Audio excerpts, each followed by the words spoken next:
Could ancient Egyptian mummies explode? It's not a joke, but actually quite a matter, as the answer is yes.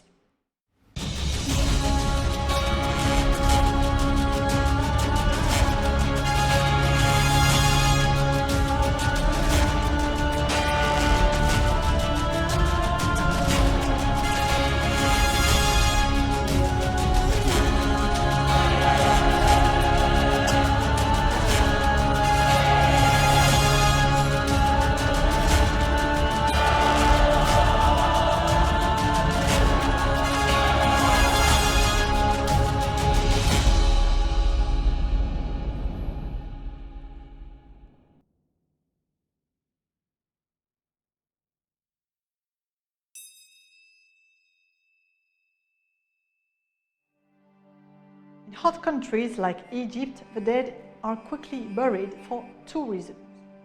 On one hand, because the decay of corpses is much faster than in our country, except during heat waves, and before we can even smell it, the corpse smell attracts necrophagous insects that feed on dead bodies or decaying animal tissue.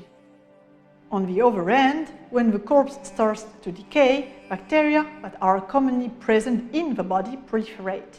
They contribute to a body temperature increase and to a production of gases naturally contained in the abdomen. The corpse will then naturally start bloating. If the external temperature is high, it will make the corpse temperature increase, even if the person is dead. As a result, the body may blow up. This is called the abdominal explosion. Oops. However, this doesn't mean that pieces of a corpse will be thrown around, but it will impact the body conservation and its position in the open air or in its grave.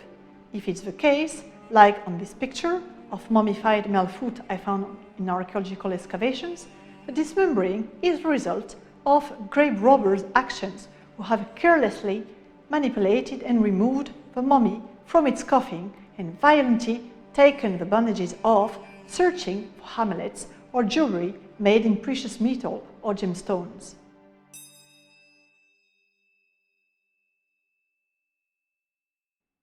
To avoid the explosion of a body, there are only three options.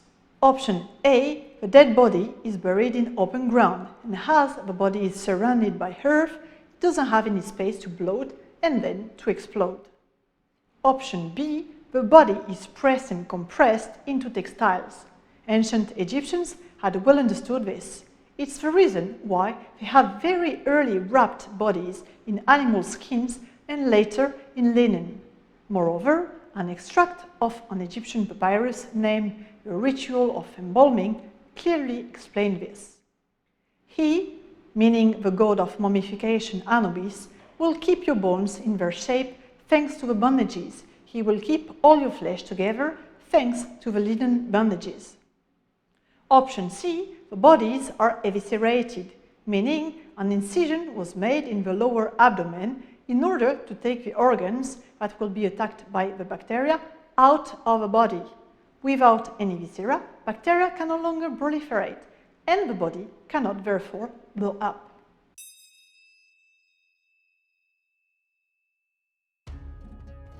Our colleague, the famous Egyptologist Salima Ikram, has also made some experimental mummifications on various animals, including 5 rabbits.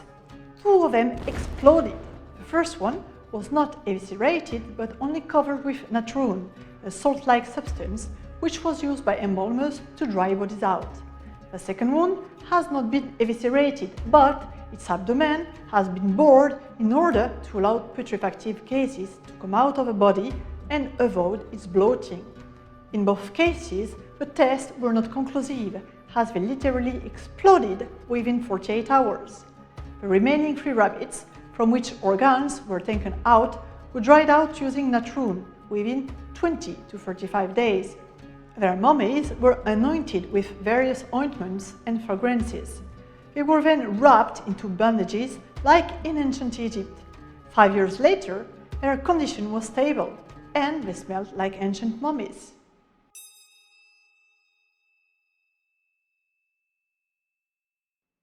Ancient Egyptians asked two possibilities to eradicate the issue of the organ's decay, either by taking the organs out of a body or by injecting into the anus a strong product that melted the viscera. However, sometimes archaeologists found mummies with their organs. This is actually one characteristic of Coptic mummies made between the 1st and the 11th centuries AD. Unfortunately, there are far fewer Coptic mummies than pharaonic mummies, and as they did not really passion the specialists, they are not widely known. Considering Salima Ikram's experiences, there is no doubt that some of his mummies exploded. And by the way, do you know how to make the difference between a pharaonic mummy and a Coptic mummy? Coptic mummies are recognized by the terrible smell they exude.